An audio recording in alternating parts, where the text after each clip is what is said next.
वज्रायाणं नमो लोये सौवसाहुणं श्रीमन्तं त्रिजगन्नाथम् आदितीर्थंकरं परं फणीन्द्रं नरेन्द्रार्चं वन्दे अनन्तगुणार्णवीम्। परम मांगलिक ग्रंथ श्री आदिनाथ पुराण है, आदि पुराण है। इसके रचयिता आचार्य भगवान श्रीमद जिनसेन स्वामी हैं। उसी का ये हिंदी किया गया पद्यानुवाद है। इसमें श्रीधर राजा व्रत ग्रहण कर रहे हैं, मुनि व्रत ग्रहण नहीं कर रहे हैं, इसलिए जो श्रावक के व्रत हैं उनका वर्णन सुन करके उनका ग्रहण किया जा रहा है। तो समोशरण में 12 व्रत होते, दूसरी प्रतिमा में तो अपने लगभग 11 व्रत हो गए थे कल पूरे। 4 शिक्षा व्रत में सामायिक, भोगोपभोग परिमाण और प्रोषदोपवास। अंतिम व्रत का नाम है अतिथि संविभाग या भैया व्रत नाम का, वो यहाँ पर दिया हुआ पढ़ते हैं।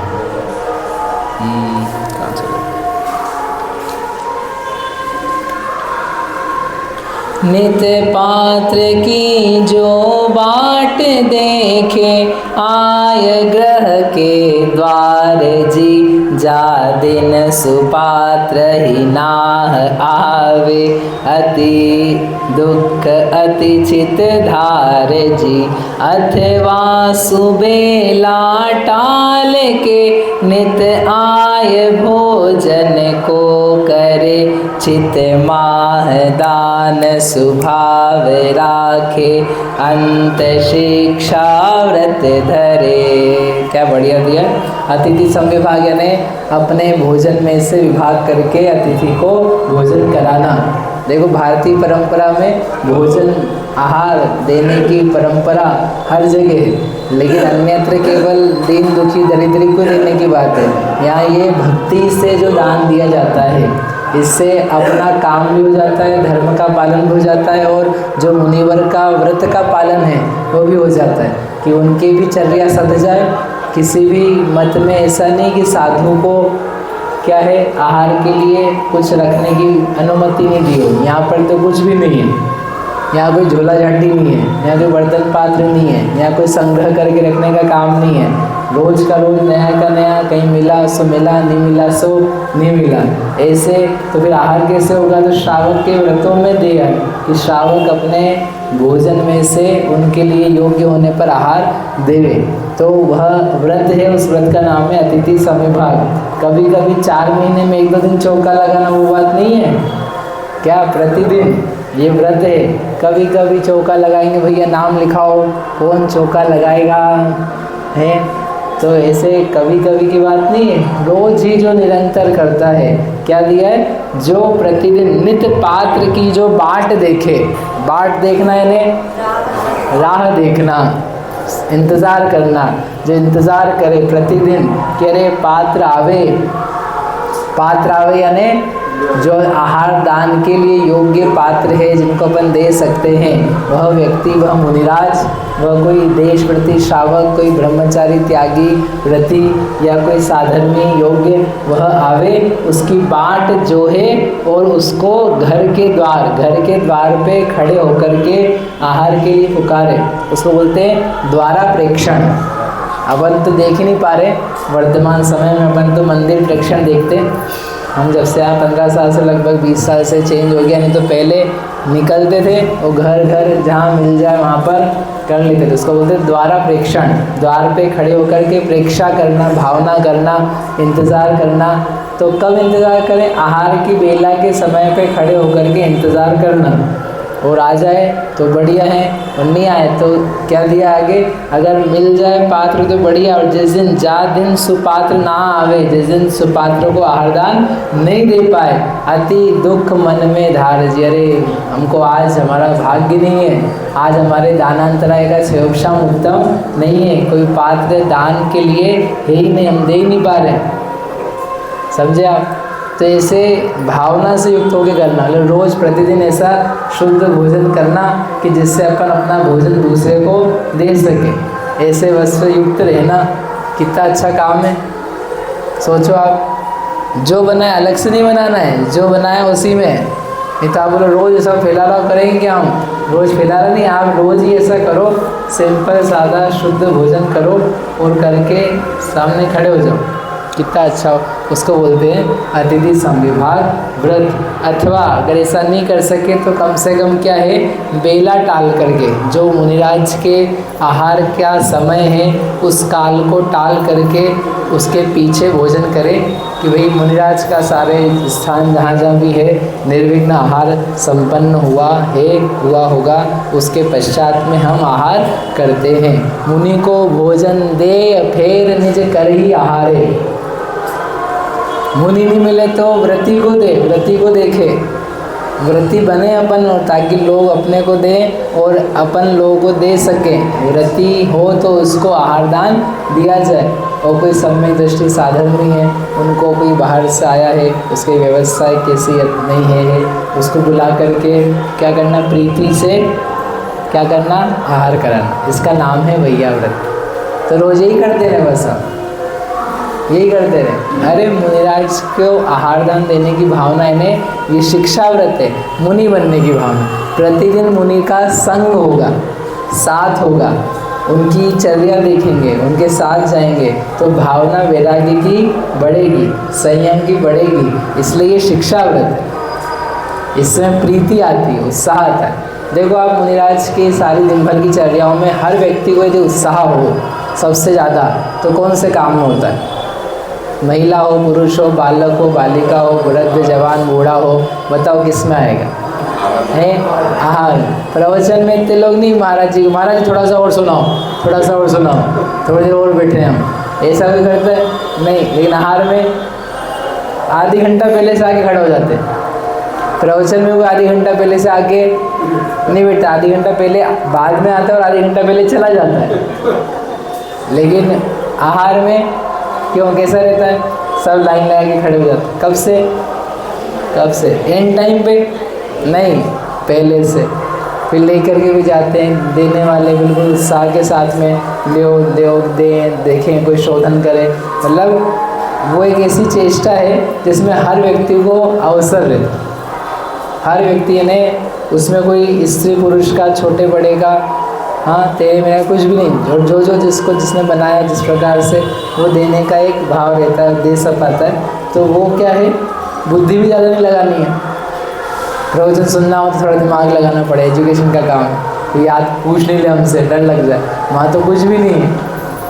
तो आहार दान एक ऐसी चीज़ है मुनिवर के संग में जिसमें सब व्यक्तियों को अत्यंत रुचि आती है, प्रेम आता है, और उसके बाद में अपने को भी खाने मिलते हैं। तो वो भी दिखता है कि अपने को तत्काल ही क्या हो जाएगा, मिल जाएगा। और फिर अपने घर में मुनिराज के चरण पड़े, माता जी के व्रती के, तो अपना सौभाग्य रहा। तो ये ना अच्छी बात है, अच्छा भाव है, इसका अपने को क्या करना चाहिए और मन लगाना चाहिए। उसको अपने को ये नहीं देखना चाहिए कि अरे ये क्या भार है। व्रती तो प्रतिदिन करे, और जो अव्रती भी है वो उसकी भावना भाई, जैसे आहार की बेला टाल करके भोजन करना, द्वारा पोषण करना, आहार दान देना, ना दे पाए तो दुख लगना। अपने को तो क्या है कि नहीं दे पा रहे तो अपने लगता है बढ़िया, कोई भी नहीं अपने यहाँ, अच्छा इस बार 4 महीने बचे, इस बार कोई अपने को व्यस्तता है नहीं है, कोई नहीं तो अभी सब व्यवस्था सुबह से जाना पड़ता कि नहीं पड़ता है।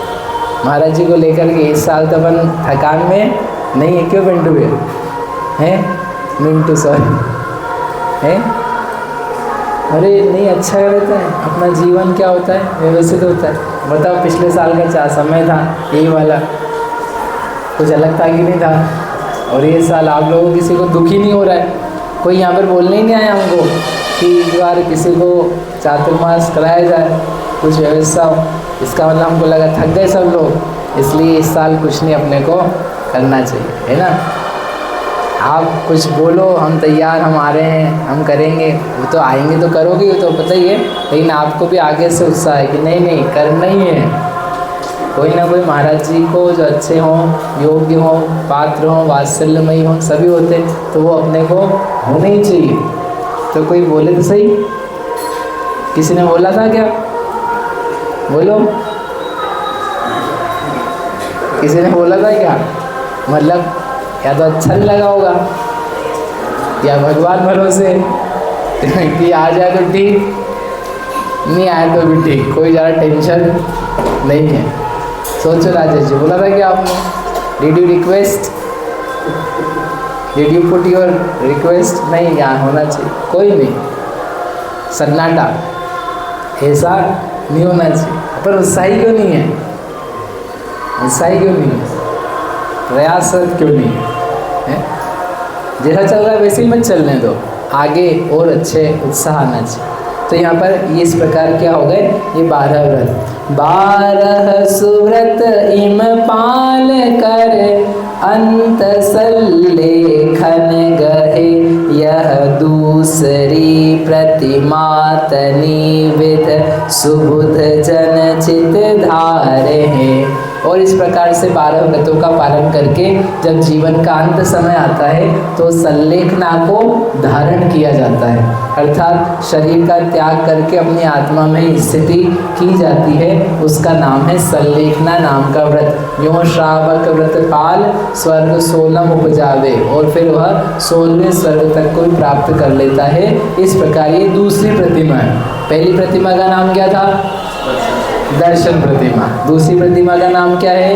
व्रत प्रतिमा। अब इसके आगे और 11 प्रतिमाओं के पूरा स्वरूप है, तो मैं पढ़ता नहीं हूँ क्योंकि अपने को प्रतिमा व्रत प्रतिमा ही मन नहीं हो रहा है, तो अपन सुन लेते। तीसरी प्रतिमा का नाम है सामायिक प्रतिमा, अत्यंत सुंदर, जिसमें नियम से प्रतिदिन सुबह दोपहर शाम में श्रावक भी बुद्धिपूर्वक 2 घड़ी के लिए 48 मिनट के लिए सामायिक करने के लिए समता भाव के अभ्यास के लिए बैठते ही, उसका नाम है सामायिक प्रतिमा, बिना कोई नागा किए, बिना कोई छुट्टी किए। फिर चौथी प्रतिमा का नाम है प्रोषधोपवास प्रतिमा, जिसमें क्या किया जाता है, नियम से अष्टमी चतुर्दशी को उपवास किया ही जाता है। तो पहले भी सामायिक आई थी, अभी भी आई है, पहले भी प्रोषद आया था, कल भी तो बताया था, अभी भी आया। वहाँ कभी कोई दोष लग जाता है, छूट जाता है, भूल जाता है, लेकिन यहाँ पर सामायिक को प्रोषद करें तो कोई दोष ना लगाए, इस प्रकार की प्रतिमा का स्वरूप होता है, बिना दोष के निर्दोष पालन करें। फिर 5वीं प्रतिमा है, उसका नाम है सचित्त त्याग प्रतिमा। जो ग्रहण करते हैं अपन जल पान भोजन, तो वह सचित्त ना हो, अचित्त हो। तो हम तो सचित्त खाते ही नहीं, अचित्त ही खाते हैं। कौन मांसाहारी लोग हैं? मांसाहारी की बात नहीं, मांस तो आपने पहले ही बचपन में छोड़ दिया होगा, लेकिन जो फल फूल ग्रहण किए जा रहे हैं, जल ग्रहण किया जा रहा है, तो वो कच्चा ना हो, वो पका हुआ हो, वो सचित्त जीव सहित ना हो, वह एकेंद्रीय जीव वाला भी ना हो, वह प्रासुक हो, उसको बोलते हैं अचित्त। ठीक है, सचित्त का त्याग, सचित्त का त्याग। जैसे सेवम फल है, तो सेवम फल आप बाजार से लेकर के आए, वह सचित्त है कि अचित्त है? सचित्त जीव सहित है कि जीव रहित है? हाँ, पेड़ पे लगा हुआ नहीं पूछ रहे हैं, पेड़ से निकला हुआ, घर में आया हुआ, वो सेवम फल सचित्त है कि अचित्त? वो सचित्त है, उसमें जीव है, जीव होने की संभावना है, तो उसको क्या किया जाता है? अचित्त। हल्का सा, जैसे अपन ने सुधार दिया, सुधार तो पूरी दिया, सुधार दिया, हल्का सा गर्म कर दिया, तो उससे क्या बोलते हैं? ये अब अचित्त हो गया। ठीक है, इसे पानी है, पानी छान लिया, छान करके आपके पास बर्तन में पानी है, वो पानी सचित्त है कि अचित्त है? हाँ, सचित्त पानी है, तो क्या करते हैं? उसको गर्म करते हैं, गर्म करते हैं तो प्रासुक करते हैं, उससे बोलते हैं अचित्त हो गया। ठीक है, ऐसे ही फल है, सब्जी है, हाँ, रस है, उन सबको अचित्त, सचित्त को क्या किया जाता है? अचित्त किया जाता है। तो जिसके त्याग है, हम कच्चा नहीं चबा जाएंगे किसी को, हम अचित्त लेंगे, प्राण रहित जो वस्तु है उस वस्तु को ग्रहण किया जाएगा। ठीक है, भोजन के लिए है वो, खान पान के लिए, कि बाकी तो अपन हवा है तो हवा को कुछ अचित्त कर नहीं सकते, अग्नि को कर नहीं सकते, पृथ्वी को कर नहीं सकते, केवल किसके लिए रहता है? वो वनस्पति कायिक और जो जल है उसके प्रयोग के लिए। तो वो कहलाती 5वीं कौन सी प्रतिमा? सचित्त त्याग। 6ठी प्रतिमा का नाम है दो नाम हैं, दिन में रात्रि भोजन त्याग पूर्ण रूप से, अथवा दिन में मैथुन त्याग। ब्रह्मचर्य का पालन दिन में करेगा, रात्रि में ना करे। दिन में तो नियम से मैथुन सेवन, स्त्री सेवन का त्याग।